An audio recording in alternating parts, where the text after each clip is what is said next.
नमस्कार विद्यार्थी मित्रांनो, अभ्यास मित्र परिवारामध्ये तुम्हा सर्वांचं स्वागत आहे.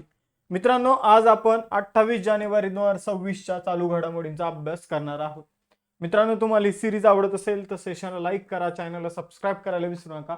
आणि लवकरच आपण याचं मासिक सुद्धा आणणार आहोत.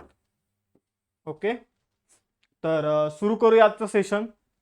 मित्रांनो, जी काही रिपब्लिक डे ऑफर आहे ती कंटिन्यू असणार आहे. 25% डिस्काउंट जे आहे ते तुम्हाला बघायला मिळणार आहे. पुढचे 1-2 महिने मग एवढी मोठी किंवा जुलै ऑगस्ट पर्यंत अशी कोणती ऑफर नसणार आहे. तर ज्यांना याचा फायदा घ्यायचा आहे तर बरेचसे विद्यार्थी आहे पैशाच्या अभावी पगार जो आहे तो मंथ एंडला होतो. त्यामुळे आपण ही ऑफर जी आहे ती एक्सटेंड केलेली आहे. तुम्हाला RD26 कुपन यूज करून या ऑफरचा फायदा घेता येणार आहे. त्याचबरोबर चालू घडामोडीचे इयरबुक सुद्धा तुम्ही घेऊ शकता. सुरू करूया. प्रश्न क्रमांक 1 आहे आणि हा परीक्षेमध्ये दिसणार आहे. 2026 मध्ये किती लोकांना पद्म पुरस्कार देण्यात आले? तर 2026 मध्ये 131 व्यक्तींना पद्म पुरस्कार जे आहे ते देण्यात आलेले आहे, ज्यामध्ये 5 जणांना पद्मविभूषण पुरस्काराने सन्मानित करण्यात आलेला आहे. तर आपण पद्म पुरस्कारावर एक डिटेल व्हिडिओ जो आहे तो बनवणार आहे, पण तोपर्यंत 131 आकडा जो आहे तो लक्षात ठेवायचा आहे आपल्याला. या 131 पैकी 5 जणांना पद्मविभूषण जो सर्वोच्च पुरस्कार आहे, 13 जणांना पद्मभूषण आणि 113 जणांना पद्मश्री पुरस्कार जे आहे ते देण्यात आलेले आहे. पुरस्कार विजेत्यापैकी 26 जणांना मरणोपरांत म्हणजे मरणोत्तर पुरस्कार देण्यात आलेला आहे. तर पुरस्कार विजेत्यामध्ये 19 जे आहे त्या महिला आहे. हे पुरस्कार जे आहे ते प्रजासत्ताक दिनाच्या पूर्वसंध्येला दिले जातात, म्हणजे अगोदरच्या दिवशी संध्याकाळी दिले जातात राष्ट्रपतींच्या माध्यमातून. आता जे 5 पद्मविभूषण विजेते ते फक्त मी तुम्हाला सांगून देतो. धर्मेंद्र सगळ्यांना माहिती, धर्मेंद्र सिंग देओल. तर आपण जर बघितलं तर ज्येष्ठ अभिनेते आहेत, त्यांना आर्ट कला क्षेत्रासाठी आणि ते मूळचे महाराष्ट्राचे आहे, त्यांना पद्मविभूषण मिळालेला आहे. त्यामध्ये मग तुम्हाला डायरेक्ट धर्मेंद्रजी यांच्या नंतर यांना मरणोत्तर हा पुरस्कार मिळालेला आहे. त्यानंतर डायरेक्ट तुम्हाला एन रंजम यांचं नाव लक्षात ठेवायचे. या महिला वायलिन वादक आहे, त्यांना सुद्धा कला क्षेत्रासाठी हा पुरस्कार मिळालेला आहे, मूळचे ते उत्तर प्रदेशचे आहे. आता बाकी 3 जण जे आहे, KT थॉमस, पी नारायणन आणि VS अच्युतानंद, तर ही तिघ पण एकाच राज्यातील आहे, केरळ. आणि KT थॉमस आणि पी नारायणन जे आहे, KT थॉमस आणि VS अच्युतानंद जे आहे त्यांना सार्वजनिक क्षेत्रासाठी म्हणजे पब्लिक अफेअर्ससाठी हा पुरस्कार मिळालेला आहे. आणि पी नारायणन यांना लिटरेचर अँड एज्युकेशन साठी हा पुरस्कार मिळालेला आहे. पुढे जाऊया. दुसरा प्रश्न काय आहे? कोणत्या देशाने जगातील पहिला व्यापक कृत्रिम बुद्धिमत्ता कायदा AI बेसिक ऍक्ट लागू केला आहे? तुम्ही आर्टिफिशियल इंटेलिजन्सचा चुकीच्या पद्धतीने वापर जो आहे तो बघितला असेल. कुणाचे फेक व्हिडिओ जे आहे ते बनवले जातात, स्प्रेड केले जातात. तर हा वापर होऊ नये म्हणून यासाठी कायदा करणारा जो पहिला देश बनला आहे तो बनलेला आहे दक्षिण कोरिया. तर दक्षिण कोरियाने जगातील पहिला व्यापक AI कायदा जो आहे AI बेसिक ऍक्ट लागू केलेला आहे, जो सुरक्षितता आणि विश्वास वाढवण्यासाठी डिझाईन केलेला आहे. तिसरा प्रश्न आहे, 23 जानेवारी 2026 रोजी कोणत्या देशाने जागतिक आरोग्य संघटना म्हणजे वर्ल्ड हेल्थ ऑर्गनायझेशन WHO मधून अधिकृतपणे माघार घेतली आहे? तर अमेरिकेने WHO मधून माघार घेतलेली आहे. मित्रांनो, ही गोष्ट लक्षात ठेवा. 23 जानेवारी रोजी अमेरिकेने WHO मधून काय घेतलेली आहे? माघार घेतलेली आहे. अमेरिकेच्या परराष्ट्र विभागाच्या मते WHO जो आहे ते रोग रोखण्यामध्ये, व्यवस्थापित करण्यामध्ये आणि त्याबद्दलची माहिती सामायिक करण्यामध्ये अयशस्वी ठरलेला आहे. त्यामुळे WHO मधून त्यांनी माघार घेतलेली आहे. WHO संविधानाच्या कलम 7 अंतर्गत WHO कोणत्याही देशाला माघार घेण्याची परवानगी देतो. WHO ही जागतिक आरोग्य आणि सुरक्षतेसाठी समर्पित एक संयुक्त राष्ट्राची संस्था आहे, जिची स्थापना 7 एप्रिल 1948 मध्ये करण्यात आली होती. जिनिव्हा स्वित्झर्लंड मध्ये तिचं मुख्यालय आहे. टेड्रोस ॲधनॉम घेब्रियस हे तिचे अध्यक्ष आहे. WHO सदस्य देश आहे आता 193.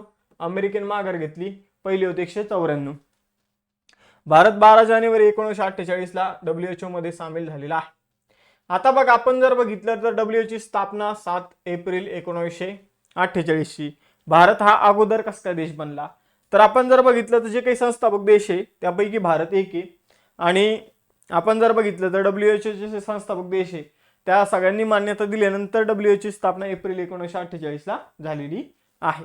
म्हणजे एखादा करार होतो आणि नंतर त्याची अंमलबजावणी होते, तसं एखादी संस्था स्थापन होण्यासाठी सुद्धा एखादे देश एकत्र येतात आणि नंतर त्याची स्थापना जी आहे त्याचं इम्प्लिमेंटेशन होऊन जातं. पुढे जाऊया. चौथा प्रश्न मोस्ट इम्पॉर्टंट, आजचे सेशन खूप जास्त महत्वाचं आहे, मोस्ट इम्पॉर्टंट आहे.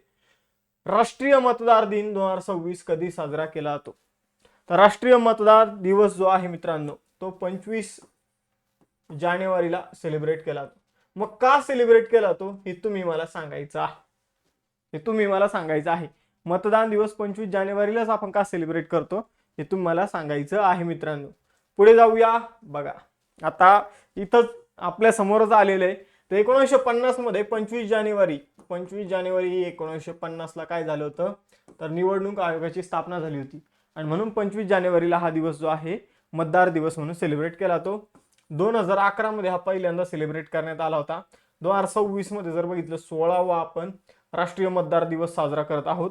थीम लक्षात ठेवायची आहे, या वर्षीची थीम माय इंडिया माय वोट, थीम आहे आणि टॅगलाईन आहे citizen at the heart of Indian democracy.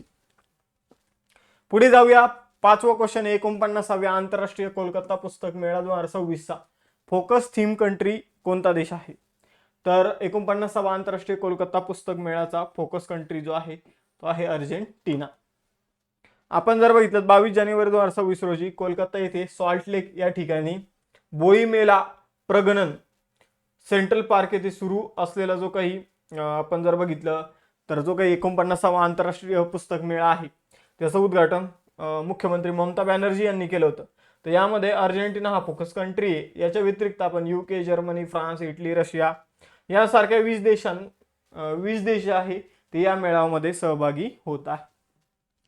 6वा प्रश्न आहे, Times higher education world university ranking by subject 2026 मध्ये टॉप 100 मध्ये स्थान मिळवणारी एकमेव भारतीय संस्था कोणती आहे? तर ती आहे Indian institute of science Bangalore. तर ते जर आपण बघितलं तर टॉप 100 मध्ये आपल्याला बघायला मिळतं IISc बँगलोर. आपण जर बघितलं तर ते एकूणातील 93व्या क्रमांकावर आहे. टॉपला जर बघितलं अमेरिकेतील आपल्याला इन्स्टिट्यूट्स बघायला मिळतात, जसं की हार्वर्ड इन्स्टिट्यूट जे आहे ते जर आपण बघितलं तर अभियांत्रिकी इंजिनिअरिंग मध्ये टॉपला आहे. संगणक शास्त्रात ऑक्सफोर्ड विद्यापीठ टॉपला आहे. कला आणि जे काही इतर शास्त्र आहे अर्थशास्त्र, सामाजिक विज्ञान वगैरे तर त्यामध्ये MIT टॉपला आहे. आणि शिक्षण आणि कायद्यातील सर्वोच्च विद्यापीठ स्टॅनफोर्ड विद्यापीठ आहे. मग आपण जर बघितलं विज्ञान श्रेणीमध्ये आपलं देशातील इंडियन इन्स्टिट्यूट ऑफ सायन्स जे आहे तर ते 93व्या क्रमांकावर आहे. म्हणजे एका स्पेसिफिक सब्जेक्ट संगणकीय विज्ञानमध्ये IISc कितव्या क्रमांकावर आहे? 93व्या. मग आपण जर बघितलं तर संगणकीय विज्ञानमध्ये टॉपला कोणता आहे तर ते आहे ऑक्सफोर्ड विद्यापीठ. मित्रांनो, लेक्चरमध्ये पुढे जाण्या अगोदर या ज्या काही सगळ्या तुम्हाला बॅचेस बघायला मिळत आहे, प्री मेन्सच्या बॅच, ही मुख्य परीक्षेची बॅच किंवा फाउंडेशन बॅच, त्याचबरोबर ही 21,000 PYQची बॅच, त्याचबरोबर हा अभ्यास मित्राचा नोट्स पॅक, या सगळ्यांवर डिस्काउंट आहे. तुम्हाला आपला ॲप इन्स्टॉल करायचं, ॲप इन्स्टॉल करून बाय नाव करताना किंवा जॉईन करताना तिथे तुम्हाला RD26 कुपन यूज करायचे, रिपब्लिक डे 26, आणि अप्लाय करायचं आहे. तुम्हाला फीमध्ये डिस्काउंट मिळून जाईल. त्याचबरोबर आपला टेलिग्राम चॅनल, इन्स्टाचं पेज सुद्धा फॉलो करायला विसरू नका. 7वा क्वेश्चन आहे, कोणत्या राज्य सरकारने जानेवारी 2026 मध्ये मोफत कॅशलेस वैद्यकीय सेवा देण्यासाठी मुख्यमंत्री आरोग्य योजना सुरू केली? तर मुख्यमंत्री आरोग्य योजना सुरू करणारं राज्य आहे पंजाब. मित्रांनो, पंजाब सरकारने मुख्यमंत्री आरोग्य योजना सुरू केली आहे, ज्या अंतर्गत प्रति कुटुंबाला 10 लाख रुपयापर्यंतचा मोफत आणि कॅशलेस वैद्यकीय उपचार जो आहे तो दिला जाणार आहे. ही योजना सरकारी आणि सूचीबद्ध खाजगी रुग्णालयामध्ये सर्व रहिवाशांना लागू होते. आता राज्य आणि त्यांची योजना आपण बघूया. इथं अक्का पडे योजना कर्नाटकची आहे. आमे पडिबा आमा भाषारी ओडिशाची आहे. अटल विचल अग्रग्रामी योजना आसामची आहे. ई आरोग्य संवाद योजना राजस्थानची. पा पगली योजना गुजरातची आहे. बरापुत्र ऐतिहासिक गाव योजना ओडिशाची आहे. प्रकल्प महादेव महाराष्ट्राचा आहे. मुख्यमंत्री भारत दर्शन योजना बिहारची. महिला कल्याण ऑन व्हील्स उपक्रम तमिळनाडूचा आहे. महिला सुरक्षा पेन्शन योजना केरळची. मुख्यमंत्री उड्डाण योजना आसामची. राहवीर योजना मध्य प्रदेशची. इंदिरा सौर गिरी जल विकास योजना तेलंगणाची, एतिकोली दुतिपात योजना आसामची आहे आणि पंडित लक्ष्मीचंद कलाकार सामाजिक सन्मान योजना हरियाणाची आहे. पुढील क्वेश्चन आहे 500 एकेरी सामने जिंकणारी पहिली भारतीय शटलर म्हणजे बॅडमिंटनपटू आणि जगातील 6वी खेळाडू कोण बनली, तर ती बनली सायना नेहवाल, जिने आपल्या बॅडमिंटनच्या करिअरमध्ये 500 सामने जे आहे ती जिंकले आहे. टोटल तिने 732 सामने खेळले, त्यापैकी 500 जे आहे ती जिंकलेले आहे. पी.व्ही. सिंधूचं पूर्ण नाव आहे पुसरला वेंकट सिंधू, ती हैदराबाद शहरामधील आहे. 9वा क्वेश्चन आहे वैयक्तिक श्रेणीमध्ये मोस्ट इम्पॉर्टंट, हा सुद्धा परीक्षेमध्ये बघायला मिळेल. वैयक्तिक श्रेणीमध्ये सुभाषचंद्र बोस आपत्ती व्यवस्थापन पुरस्कार 2026 कोणाला देण्यात आला, तर तो देण्यात आलेला आहे मित्रांनो सीता अशोक शेळके यांना. 100% प्रश्न येईल. लेफ्टनंट कर्नल सीता अशोक शेळके यांना वैयक्तिक कॅटेगरीमध्ये सुभाषचंद्र बोस आपत्ती व्यवस्थापन पुरस्कार देण्यात आलेला आहे 2026चा. केरळमध्ये वायनाड या ठिकाणी 2024 मध्ये पूर आणि भूस्खलनाच्या वेळी त्यांनी जे काही काम केलं होतं त्यासाठी हा पुरस्कार मिळालेला आहे. आणि संस्थात्मक कॅटेगरीमध्ये हा पुरस्कार जो आहे तो सिक्कीम राज्याच्या, आपण जर बघितलं तर सिक्कीम राज्याला संस्थात्मक श्रेणीमध्ये मिळालेला आहे आपत्ती व्यवस्थापनासाठी 2026चा पुरस्कार. सुभाषचंद्र बोस यांच्या जयंतीच्या दिवशी 23 जानेवारी रोजी हे पुरस्कार जे आहे ते प्रदान केले जातात. 10वा प्रश्न आहे जगातील सर्वात मोठा नाट्य महोत्सव भारत रंग महोत्सव इंडियन कलर फेस्टिवलच्या 25व्या आवृत्तीचं आयोजन कोण करते, तर नॅशनल स्कूल ऑफ ड्रामा. आता नाट्य म्हणले बरं, ड्रामा आहे ना, तर ते जे आहे भारतातील सर्वात मोठा नाट्य महोत्सवाचं आयोजन करते. कुठं, दिल्लीमध्ये. आपण जर बघितलं तर 27 जानेवारी ते 20 फेब्रुवारी दरम्यान याचं आयोजन होत आहे. थीम आहे संवाद संस्कृती योका. हा महोत्सव संपूर्ण भारतात 40 ठिकाणी आयोजित केला जाणार आहे. आपण जर बघितलं तर जागतिक सहभाग पहिल्यांदाच यात 7ही खंडामधील किमान एक देशाचे सादरीकरण असणार आहे. 11वा प्रश्न आहे सिंगापूरच्या ट्री लेडी म्हणून प्रसिद्ध असलेल्या पर्यावरणवादी कीर्तिदा मेकानी यांचं निधन झालं, त्या मूळच्या कोणत्या भारतीय राज्यातील होत्या, तर कार्तिका मेकानी ज्या आहे त्या कर्नाटक मधील होत्या. त्यांना सिंगापूरच्या ट्री लेडी म्हणून ओळखलं जात होतं. पर्यावरणासाठी आयुष्यभराच्या समर्पणासाठी त्यांना 2015 मध्ये सिंगापूर राष्ट्रपती पर्यावरण पुरस्कार देखील मिळालेला आहे.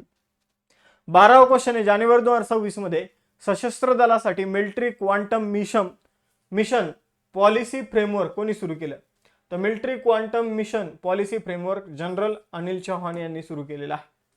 तर संरक्षण प्रमुख जनरल अनिल चौहान यांनी military quantum mission policy framework जी आहे ही एक तपशीलवार योजना जी आहे ती सुरू केलेली आहे. सशस्त्र दलामध्ये क्वांटम तंत्रज्ञानाचा वापर कसा केला जाईल ते ती स्पष्ट करते. त्याचे 4 स्तंभ म्हणजे क्वांटम कम्युनिकेशन, क्वांटम संगणन, त्यानंतर क्वांटम सेन्सिंग आणि क्वांटम